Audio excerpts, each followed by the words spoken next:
And to begin, I will call your attention to the Open Meetings Act posted here in the council chambers. If you'd now join me in rising for a moment of silence and the Pledge of Allegiance.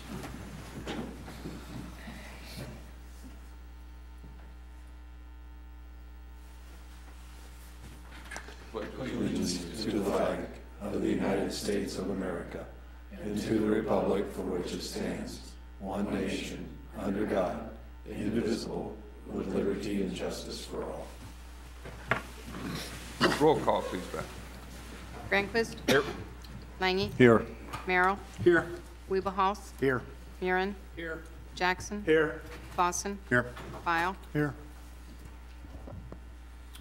Would look for a motion to approve the consent agenda, noting that there's been a request to remove item number 8 to add to the full agenda. So moved. Second. Motion and second. If no discussion, please vote.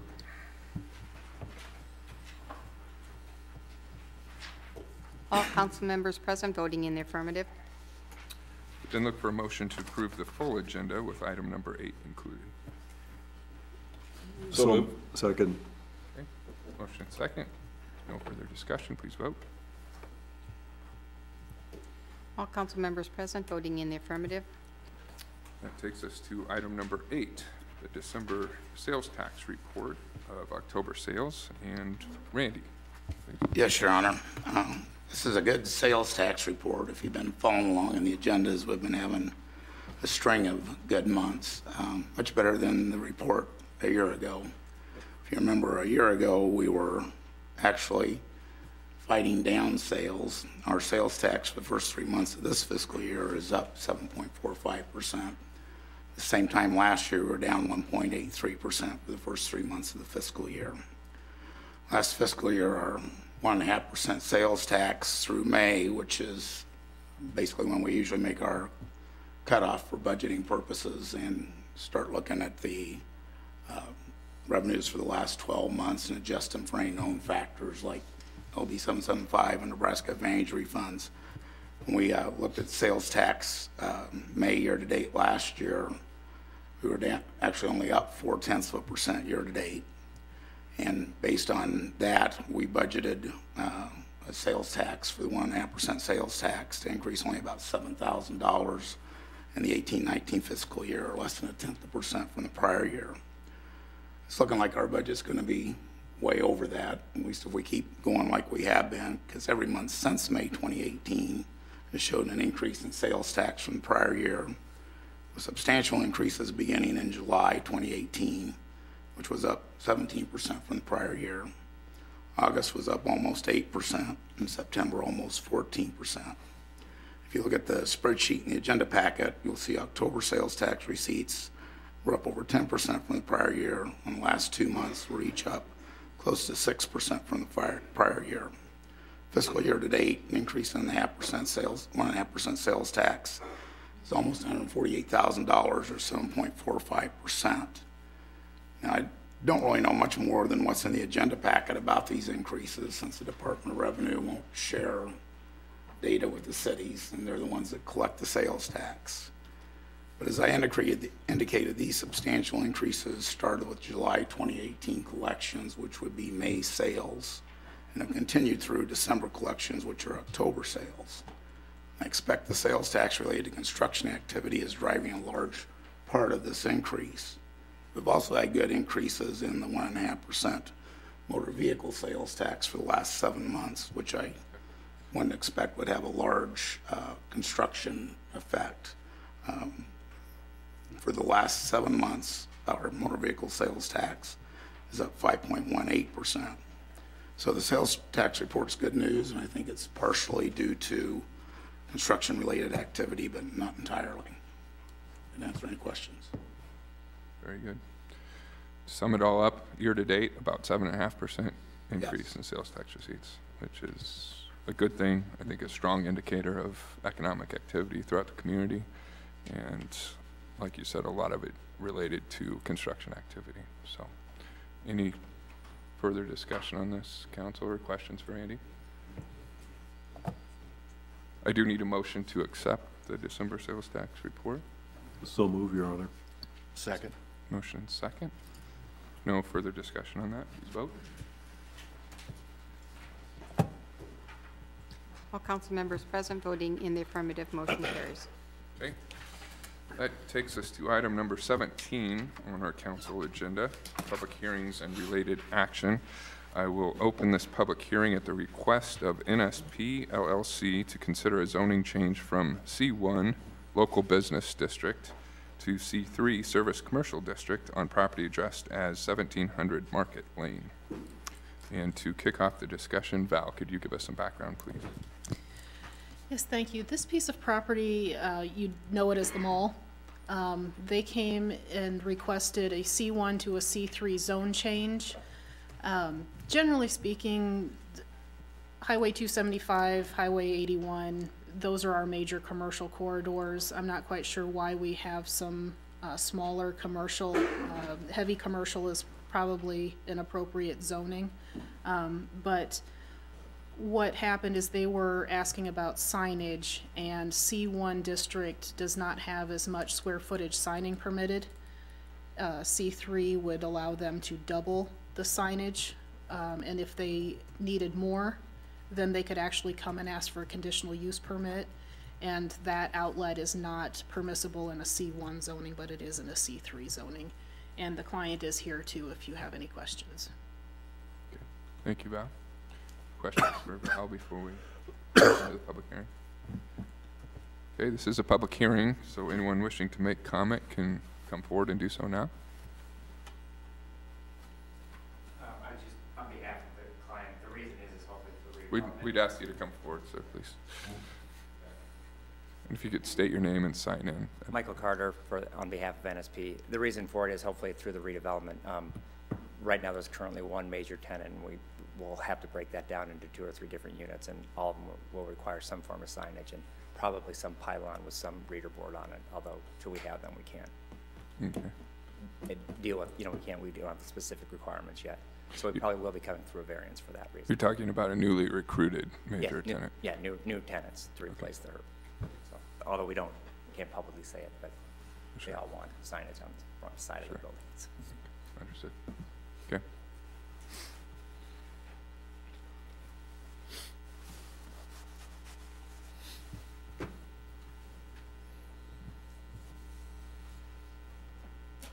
Okay, thank you for your time. This is a public hearing. Anyone else wishing to make comment can do so now. Okay. Seeing no one else, we'll move to a Planning Commission report. Please, Beth. The Norfolk Planning Commission held a public hearing on December 18, 2018 at the request of NSP LLC to consider a zoning change from C1 to C3 at 1700 Market Lane. The Planning Commission recommends approval on an 8-0 vote. Okay, with that, I will close the hearing. Move to item number 18. Look for a motion to consider ordinance number 5586, approving a zoning change from C1 to C3 on property addressed as 1700 Market Lane. I'd offer for consideration ordinance number 5586. Second that, Your Honor. Okay, a pretty straightforward explanation. Any other questions or comments on this, council? Okay. Seeing none, short title, please, Beth. An ordinance of the City of Norfolk, Madison County, Nebraska, amending the zoning district map of the City of Norfolk, Nebraska, providing when this ordinance shall be in full force and effect, and providing for publication of this ordinance in pamphlet form. Okay, with that, please vote. All council members present voting in the affirmative, ordinance 5586 carries on first reading. Your Honor, since there was no opposition expressed and this is nothing too short of a housekeeping measure, I would move that we suspend the rules and pass this ordinance on second and third. Second. Okay, motion and second to suspend the rules. Any further discussion? If none, please vote. All council members present voting in the affirmative, ordinance 5586 carries on second and third. Okay. Item number 19. We'll open this public hearing at the request of Daniel and Connie Geary for a final planned development on property generally located a quarter-mile north from the intersection of South Victory Road and East Omaha Avenue, to be known as the Victory Village Planned Development. And to kick off the discussion again, please, Val. Thank you. This area is the apartment complex there along Highway 35. This does not include the commercial lot that just got zone changed, I believe, last time. This final PD is, I don't think anything's changed from the preliminary PD that got passed here a month ago. They're still asking for multiple buildings permitted on one lot, the setback relief along East Grove from 25 feet to 20, and then the rear yard setback along the southern property line from 30 feet to 29. And just to let you know that if this does not pass on all three readings tonight, then number 21 and 22, the plat and the sidewalk waiver, would not be able to be heard because all the zoning needs to be in place prior to the plat approval. Okay, thank you, Val. Questions for Val? Matt? Anyone wishing to make public comment on this item?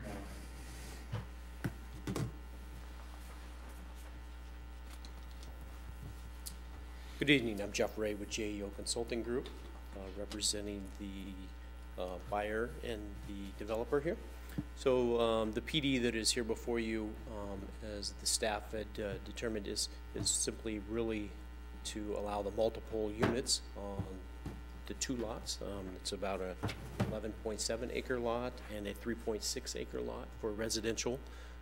Those units then are spread out to help build within the character of that district and not have one larger unit. That was the main reason for that.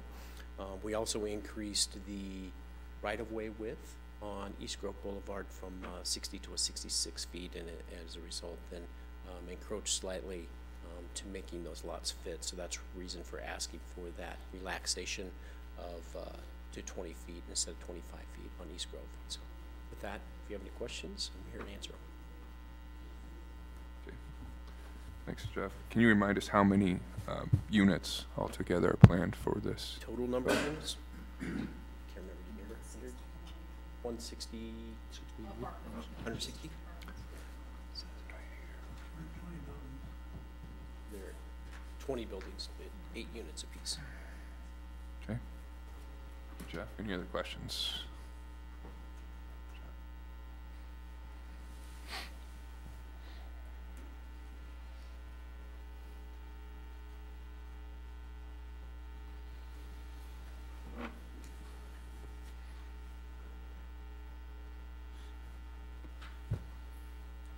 Thank you. Again, this is a public hearing, so anyone wishing to come forward to make comment can do so now. Okay, seeing none. Move to Planning Commission report, please. On December 18, 2018, the Norfolk Planning Commission reviewed the final planned development for Victory Village, located 1/4 mile north of the intersection of South Victory Road and East Omaha Avenue, and the Planning Commission recommends approval on an 8-0 vote. Okay, with that, I will close the hearing and move to item number 20. Look for a motion to consider ordinance number 5587, approving the final plan development for Victory Village. Yeah, I'd move consideration. Go ahead. Don't fight over it. Yes, in tone. Oh, for consideration, ordinance number 5587. Second that, Your Honor. Okay, motion second. Val, anything to add on the PD? Okay. Any other questions or comments, council, on this? Well, again, as stated earlier, Your Honor, I always love seeing PUDs come through because it gives us definition and you know, it says what's going to be built there, and so to change from that, it has to come back before us that way. So I'm wholly supportive of this ordinance. I think we've had a pretty well vetted process on this. It's been a long discussion and a thorough process on getting to this point. So it clears the way for significant rental housing complex for the community, which is in high demand. So we will, if there's no other comments, move forward. Comments or further questions, council? Short title, please, Beth. An ordinance of the City of Norfolk, Madison County, Nebraska, amending the zoning district map of the City of Norfolk, Nebraska providing when this ordinance shall be in full force and effect, and providing for publication of this ordinance in pamphlet form. Okay, please vote. Voting in favor of the ordinance 5587 on first reading, council members Granquist, Langy, Merrill, Murin, Jackson, Clausen, File. Voting against the ordinance, council member Wiebelhaus. Ordinance 5587 carries on first reading.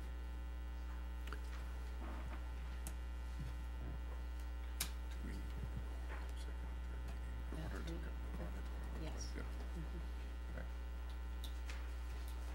And just a note, again, council, if we do not approve this on second, third reading tonight, we skip items 21 and 22 on the agenda.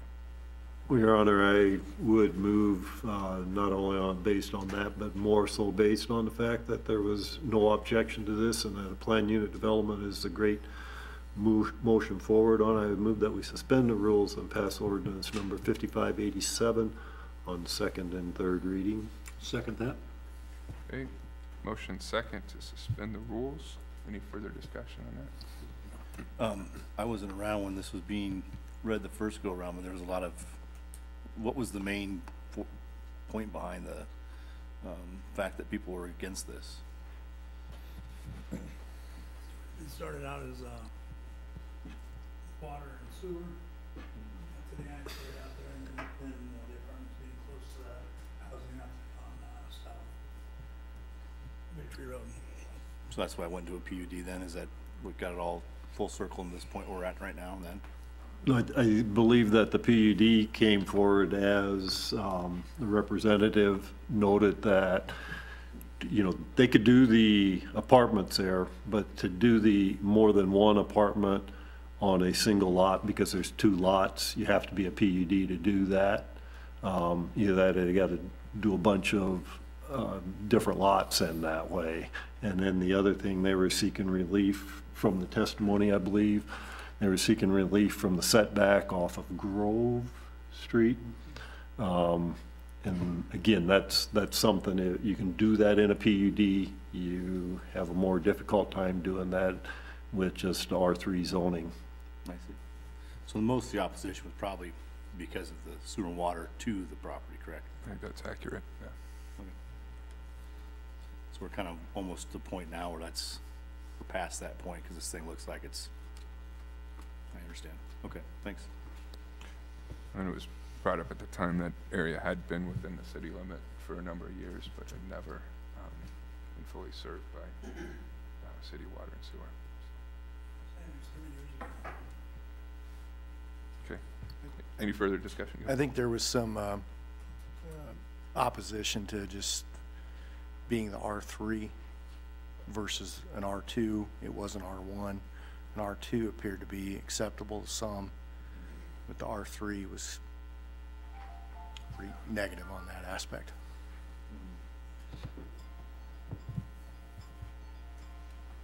Okay. Again, we have a motion and second to suspend the rules and approve on second and third reading. Any further discussion on that? I guess, is this appropriate to approve on first, second, so quick, or do you think most of the discussion about this is over with? I think there's been multiple occasions in which we've had a discussion. 3 town halls? Yeah. Okay. Any other thoughts on that, council? Agreed. Okay. Any further discussion, council, before we vote? Seeing none, please vote. Voting in favor of suspending the rules on ordinance 5587, council members Granquist, Langy, Merrill, Murin, Jackson, Clausen, File. Voting against the ordinance, council member Wiebelhaus. Ordinance 5587 carries on second and third. Okay, that moves us to item number 21 on our regular agenda. I would look for a motion to consider resolution 2019-1, approving the final plat subdivision agreement and stormwater management plan maintenance agreement and easement for Victory Village development. I'd move consideration of that item. Second. Okay, motion second. Val? Anything to add on this, please? Normally, a plat would be on consent agenda, but like I said, we needed to have the zoning completely in place, which is why it's on regular agenda. The plat will pretty much look like the plan development, but without the buildings on there, so it'll be 3 lots with a public road of East Grove going along the southern property there. And again, Jeff Ray is here if you have any questions. Thank you, Val. Any questions there for Val or developer?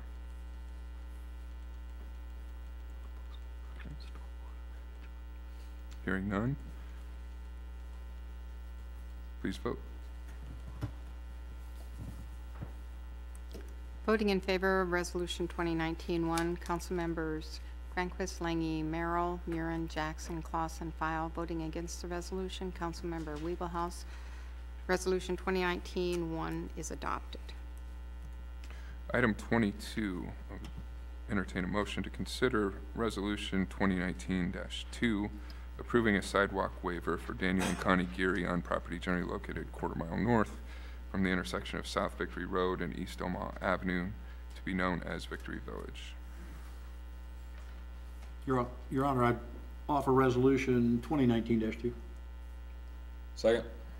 Okay, motion second, and some background on this, please, Val. Yes, the plat and subdivision regulations require a sidewalk along all public streets. And they're asking for a sidewalk waiver not along Grove, but Highway 35, Channel Road, and Victory Road on the west. They would have internal sidewalks and, like I said, along Grove Street, but they're requesting a sidewalk waiver along those 2 major roads on the east and west sides of the property line. Okay, thank you, Val. Any questions for Val on this? So Val, what, and I can look back at the, or does it show up on the plat or not, the sidewalks? The sidewalk note is on there. We don't actually show sidewalks on the plat. So the requirement is on there, which is why they're asking for a waiver. But on the plan development, it does show sidewalks. And I believe in the grading plan, you're showing the grading of them for future installation if you choose to give them a waiver. Okay, they would be, say at the very least, I'd want to see them graded on out that way. Because I picked up on the note that they had, that they said that, you know, they don't connect to anything. Well, I look at the other side of Highway 35 over there for the apartments that are over there, and they've got a sidewalk over there that currently doesn't connect to anything, but as the area develops on out, but as long as there's, I guess I don't have as much heartache over this as long as there's provisions so that space is there, so that in 5 years from now, when the property to the north or to the south develops on out and there's all kinds of people wanting to go up and down, that they don't have to go across Highway 35 to get to a sidewalk that way, so. And that's similar to what the Planning Commission said too, was we have a lot of trail up and down that road already. And Planning Commission actually voted to deny this on a 6-2 vote. Can't hear you, Bill. Oh, the Planning Commission, it was a similar conversation at Planning Commission, that there's a lot of trail happening in that area already. And with as many people as are going to be part of this community, the Planning Commission actually recommend a vote of denial on a 6-2. Which does reflect a pattern that both bodies, the Planning Commission and the Council, have taken typically in the last couple years, and being pretty stringent about what sidewalk waivers are allowed, given some of the problems we've encountered in the past with not planning for sidewalk connection throughout the community. So I do think it is wise and prudent to really consider here whether we want to allow a waiver from the get-go. As Councilman Langy did say, I think there's provisions to allow for planning a future one, Is that enough at this point, I think, is the question we face. I think in past, from what I've seen in the past on these waivers, a lot of times you gotta remind them that their waiver time is up in order to get the sidewalk in, and then they don't wanna put the sidewalk in. If it's a requirement in the plan development or in the code zoning, it should be done right off the bat. I mean, if everybody says, well, there's no connecting, nothing connects to nowhere, well, then we'll never have sidewalks because everybody will use that as an excuse. And I think once they start putting sidewalks in and realizing, well, they are gonna connect, then it'll all make sense. But I don't think that waiving them is a good move. In that area, it's gonna be such a large complex. And I would agree with Councilman Jackson that if you waive it, well, why not put it in right now? And it may entice more sidewalks going in to connect to that one eventually. That's just my thoughts. If you go north of Norfolk Avenue, you'll see sidewalks are starting to come down along Victory Road there now with the areas that are planned there. So, and I think there's also a trail coming down through there too. So they'll eventually tie together, but if everybody has the opinion that they won't, we'll never have sidewalks. Is the ordinance just requires a standard 4-foot sidewalk? Or 5 foot? It's changed. 5 foot, wow. Yes. 5 foot wide. Our code actually says 4 feet on a subdivision. They've put 5 feet on the plan development along the major roads. I was reading the plan development. Given the rate of development over there, I think it probably makes sense to put them in.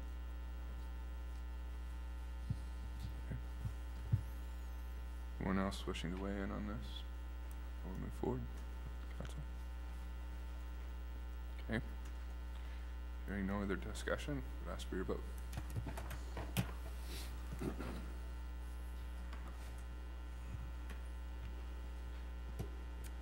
Voting against Resolution 2019-2, Council members Granquist, Lange, Merrill, Weeblehouse, Murin, Jackson, Clausen, File. Voting in favor is no one, so the motion fails. Ordinance or Resolution 2019-2 is not adopted. Takes us to item number 23. Would look for a motion to consider approval to award a contract to Retchins Construction Incorporated of Tilden, Nebraska for the Sanitary Sewer Extension District number 250 Porsche Place project for an amount of $45,067.30. I'll make a motion for consideration. Okay, motion second. And Steve, could you give us some background on this, please? Mayor and council, about a year ago, we were contacted by one of the landowners up in that area.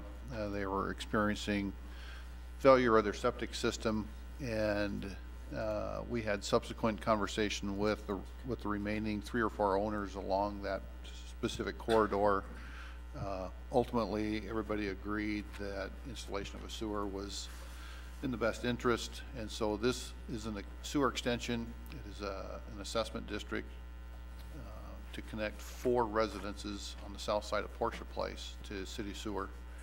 Bid came in. Unfortunately, we just had the one bid, but it was a good bid. Came in at $45,000, a little bit under engineer's estimate, and certainly very good bid for that quantity of work. For the 4 residences, that would be something under $12,500 per residence. So, you know, that's kind of our target area to try and get these assessment districts. I'd certainly recommend approval of the contract. Okay. Thank you, Steve. Any questions? How's the assessment going to be set? 30-year, 15-year, 5-year? Be a 20-year. 20. Yeah. We just, in this particular case, we take the cost divided by 4 lots per lot. So. And Steve, these folks asked for this because of some failure of their current systems, correct? Of the 4, 2 of them are currently failing, and the other 2 One of them is fairly newer, but the individual at that address was willing to move forward and has indicated that they will also connect once it's available. Thank you. Any other questions or comments on this, council? None, please vote. All council members present voting in the affirmative, motion carries.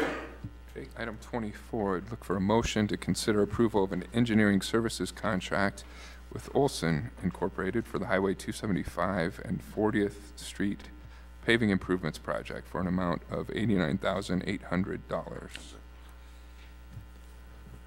I'll make a motion for consideration. Second that, Your Honor. Motion and second. And Steve, background on this, please. Mayor, council members, this is an extension of the Fountain Point project. As that project was developed, there was a second approach off of Highway 275 for the 40th Street intersection. That was going to be a future add. However, looking at the speed at which the development is starting to fill up with commercial businesses, the developer wanted to move forward with getting 40th Street in, which was going to pull the trigger on getting the turn lanes, right turn, left turn lanes onto 275. We would be structuring this as an assessment district to add those. This contract would complete the engineering for the turn lanes and for 40th Street. So, Steve, the assessment district primarily lies within the area of the proposed new It development. lies directly within the area and would encompass the Fountain Point project, and there's a large ag facility, ag chunk of land just to the west of that. They would qualify for ag deferral on the assessment, so there would be no, financial hardship up front on that. Okay. Any questions for Steve or comments, council? Okay. Hearing none, please vote.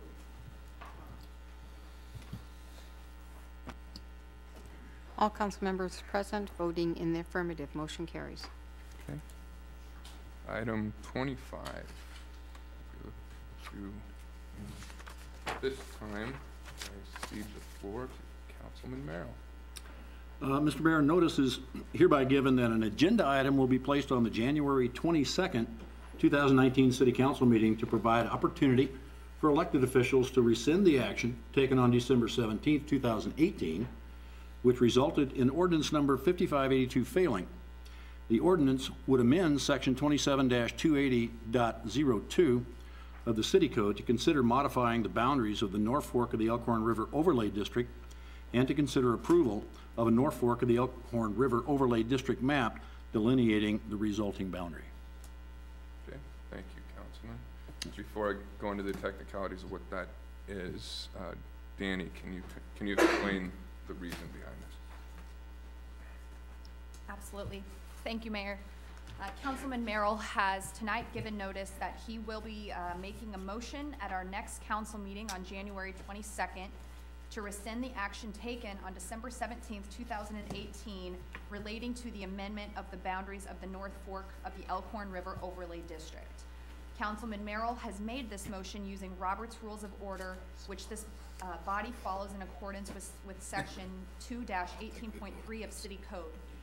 In essence, what Councilman Merrill has done tonight is provide notice that at our next meeting he will make a motion to rescind, and council will discuss and act on that motion from December 17th, our last meeting, which led to the failure of the expansion of the overlay district. What happened on December 17th was unfortunate. It doesn't happen here often. That motion failed because there was a vote of 4 in favor, but there needed to be a 5th vote. And had the mayor been properly advised and had he been able to provide that 5th vote, that would have proceeded. So we are properly utilizing Robert's Rules of Order to see that the procedure is followed. Okay, thank you, Danny. And again, this gives notice that this will be placed on the next council agenda. and the item can be fully discussed at that time as it was before. And the item is also open not only to discussion but to potential amendment as well, I would note. So with that, we can move to item number 26, and I would look for a motion to consider approval of a memorandum of understanding between Northeast Community College and the City of Norfolk, wherein Norfolk will contribute $50,000 to the college and assist in the initial planning process for an advanced technology park. Your Honor, I'll move for consideration of approval. Second that, Your Honor. Okay, motion and second. And Andy, could you give us some background on this, please? Sure, Mayor and Council, thank you. Well, this memorandum of understanding that you have before you tonight is really about planning. This stems from a conversation that the Economic Development Subcommittee had with a few individuals from Northeast Community College, who are a couple of which are here tonight, to look at doing some planning, strategic planning and master planning for what could be a technology park that the college will have, has been talking about and doing some planning up until this point for this. So the vision for that, and I won't speak too much for this, I'll defer to Dr. Chips if he'd like to weigh in on this.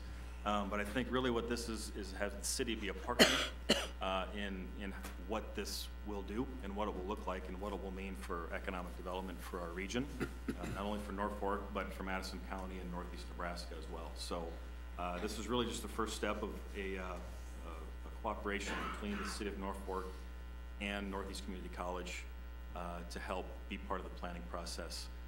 Most of the costs for this have and most likely will be from the college, so the city is still a partner at the table with them in this. So that's what this memorandum does right now, is make sure that we're at the table with them as they put this vision together. With that, I'll let Dr. Chips, if he'd like to add anything to that. Okay. And before he does, Andy, we had a discussion at the subcommittee level on this, and in terms of where the proposed funding would come from, can you talk a little bit about that? Sure. Sorry, I didn't mention that before. In our economic development budget, we do have funds that we've set aside for some studies, master planning, and I think this would fit into that obviously very well for what it was intended for. We didn't have a specific plan for that, but we know these things do come up throughout the year, and we wanted to be positioned to have some funding for that. So this would come from our economic development fund. Okay, thank you, Andy. And Dr. Chips, you're welcome to come forward and enlighten us further. Oh, very good. Thank you, Your Worshipful Master. I had to call him that. I had to call him that. Now you have to give context for that, because that just sounds weird otherwise. Well, they treat a carryover from a little Africa. bit different over Malawi, let me tell you that. So I got a chance to follow in his dust with a little car, and he got a private vehicle, and it worked out very well for the mayor, and they treated him like a king, which was wonderful, and I just loved to joke with Josh anyway. He's not let me forget it since. I told you I would, but I just couldn't help myself as I was thinking about making comments about this tech park. As we prepared our comments, Derek Bierman is with me. He's actually, I put him in charge of the technology park for the college. They kind of put this concept together, and I certainly put the right man in charge of it. But city council members, what's interesting, I think, is I went back through the history. I'm kind of a historian, so it's important that I look back over the years. We spent 5 years working on this project. How many of you remember what it looked like before those buildings came down and were in deteriorated condition? Do you remember that? Gary, you remember that? It was deplorable, and it was dangerous. And we spent a lot of time and money of the colleges as well as the states to drop about 11 buildings, I think, in total. 3 of them eventually we had to purchase because they were sold off at auction many years ago, and many of you don't know that, but were sold at auction to a local entrepreneur who was going to create a dormitory out of one of them for our students, at least an off-campus residence hall, if you would. And one of them was in California, one in Iowa. But we had to actually buy for quite a bit of money. We bought those properties, about 7 acres, in order to, and also paid to drop those 2 of the buildings on those 7 acres. And then We went to the legislature for 5 or 6 years, actually. We were looking at putting that back into agriculture, and they chose not to accept that recommendation. And so we kept reviewing it with various community leaders over a number of years, and eventually the Action Council, in collaboration with the city and other public entities, wrote a letter in January 22nd of 2016. And I think it's mindful to know that this is a different type of project, this technology park, largely driven by the fact it isn't the colleges.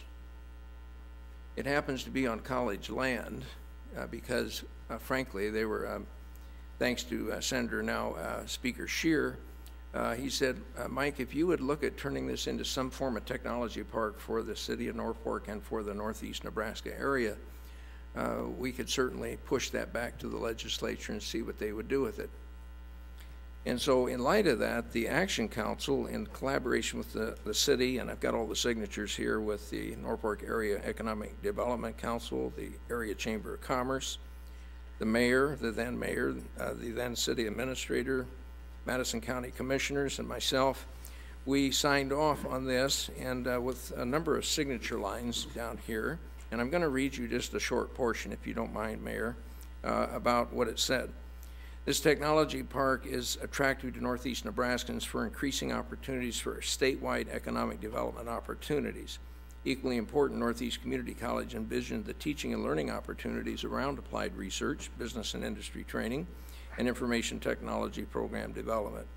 These opportunities are almost endless in creating an environment for workforce diversification, increasing entrepreneurism, and generating small business startups, which ultimately benefit the state and grow the tax base. It's a lot longer letter than that, but I just thought I would pull out that paragraph to read to you so that you would have a better idea of the legacy of it. Kent Warnke, the Norfolk paper, did a number of articles about this, but this is the one that I pulled out. State land needs to be turned over. And so we've worked for almost 6 years now to finally get those buildings removed and to create what I'll call shovel-ready for a technology park, as driven by the Speaker of the House at that point, Jim Scheer, and others. In collaboration with the Action Council and all the different public agents, if you will, we've put this together on your collective behalf. And what we've done now is we spent, again, a lot of funds, over $150,000, getting ready to actually make these presentations like we're doing tonight to the City Council, to be able to have you take a seat at the table in order to figure out what this is eventually going to become. So in layperson's terms, really what we're asking you to do is to provide a little bit of the forward-thinking money, and a lot of times many of us in city work or in college work have a tendency to do what is the norm, and this moves us a little bit beyond that, if you will. It almost moves us to a more uncomfortable level, and yet it's a minor investment for a potential major opportunity for the city and for the area. So with that, we've worked for 5 years to gain the land. It is now shovel ready. It certainly has a lot of the utilities necessary to be able to create a tremendous technology park and to really change and affect economic development for our area. This really is not what I would call a business park. It certainly has business written in the subtitle, but it really is truly a technology park. So what we've done now is create at the college what we call the AWET. The AWET's an agriculture, water, energy, and technology system. And we plan to drive our college forward, which would actually include the technology park, especially with our Ag and Water Center of Excellence, which we're privately fundraising. So this would tie directly into that. But it really is designed for entrepreneurs and for technology companies to be able to become a part of developing our workforce. When I was the co-chair of the Nebraska Information Technology Council, the Education Commission part of it, I noticed that when I didn't work here, is that Northeast Nebraska was really dark with technology. It didn't have much at all. Actually, if you could see it at night, the lights were almost off. You know, if you could visualize that with me. But the rest of the state was fairly well lit. Rural Nebraska struggles a lot, but Northeast was really dark, and it still remains that way today. Not to the level it was 6, 7, 8 years ago, but it is still there. And this will help turn the lights on figuratively, if you will. So I think it's a minor investment by the city to be able to come forward with some planning, because we want to make sure it's done well and done right. And in order to do that, we got to make sure to spend a few dollars on the front end to make sure we're prepared well when we can deliver the next 5 years of what you see, which is Applied Technology Park for the city of Norfolk, for Northeast Community College, and for our Northeast Nebraska area. With that, Mayor, I turn it over to you. Thank you, Dr. Chips. I appreciate that, and I do want to note that this certainly is not something that just came to you recently in the middle of the night. There have been discussions about this project going on a couple years, I believe, at this point. And I know there's been a full vetting of just the attempts to further explore what this project could be and what it could do for this area. So I think it certainly makes sense for us to help partner with you to fully explore the utilization of that land that really was designated for community and regional use and betterment. I also want to say that in terms of economic development, we talk a lot about ways to help diversify our local and regional economy. And I think in this regard, we can use the resources we have, utilize our world-class community college to help us integrate some of those technologies that you're talking about.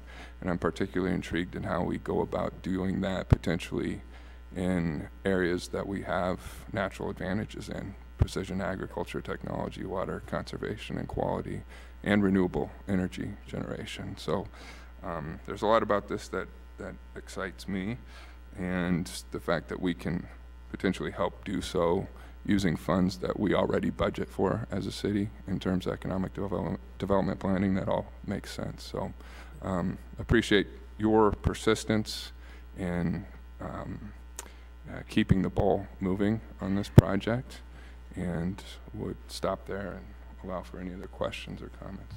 Council.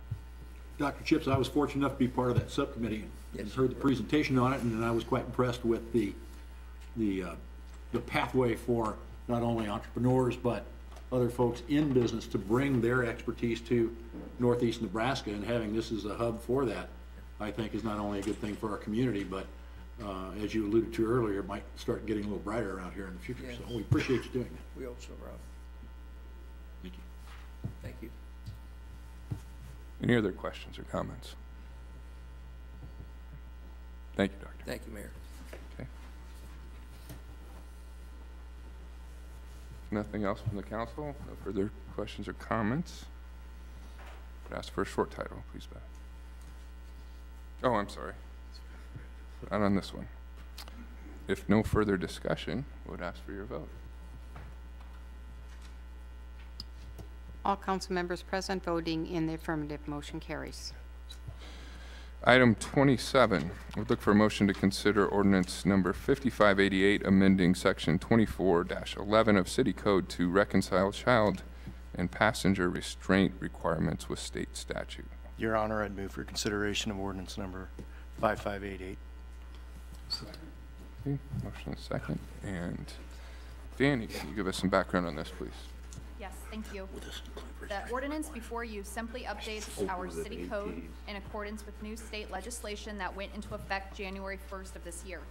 The main changes are, first, that children under the age of 2 need to be in a rear-facing car seat. They need to remain rear-facing until they reach 2 years of age or until they reach the height and weight limit of that car seat as determined by the particular manufacturer. Second, children up to the age of 8 need to be in a federally approved car or a booster seat, whereas it was previously only required for children up to age 6. Finally, this new law requires that children up to age 8 must ride in the back seat unless every seat in the back of the vehicle is already taken by another child under 8 years of age. Okay, thank you, Danny. Any questions, council, on that? Danny, because I picked up on it when staff sent it on out that way, that it was upcoming. Was there something in there also about 18-year-olds having to be buckled up? I was going, that was a great idea, but I didn't know if it flew the coop or not. Everybody is required to wear, is supposed to wear a seatbelt, but yes, it does reference 18, up to age 18. They need to be buckled. Even in the back seat? Even even in the back seat. Okay, Yes, Councilman. yeah, no, I mean, I liked it, but I was going, okay, I didn't realize that it was already out there. Yes. I knew the front seat. And this is basically mirroring state statute. That's exactly what we're doing with this. It's just a simple code change that it reflects what went into effect on January 1st. Okay. Any further discussion? Hearing none, short title, please, Beth. An ordinance of the City of Norfolk, Nebraska to amend Section 24-11 of the Official City Code to reconcile child and passenger restraint requirements with state statute, to provide when this ordinance shall be in full force and effect, and to provide for publication of this ordinance in pamphlet form. Okay, Matt, please vote. All council members present voting in the affirmative, ordinance 5588 carries on first reading. Your Honor, I'd move that we suspend the rules and pass this on second and third reading. Second. Okay, motion and second to suspend the rules. If no further discussion, please vote. All council members present voting in the affirmative, ordinance 5588 carries on second and third. Okay, and that concludes this meeting of the Norfolk City Council. Good evening.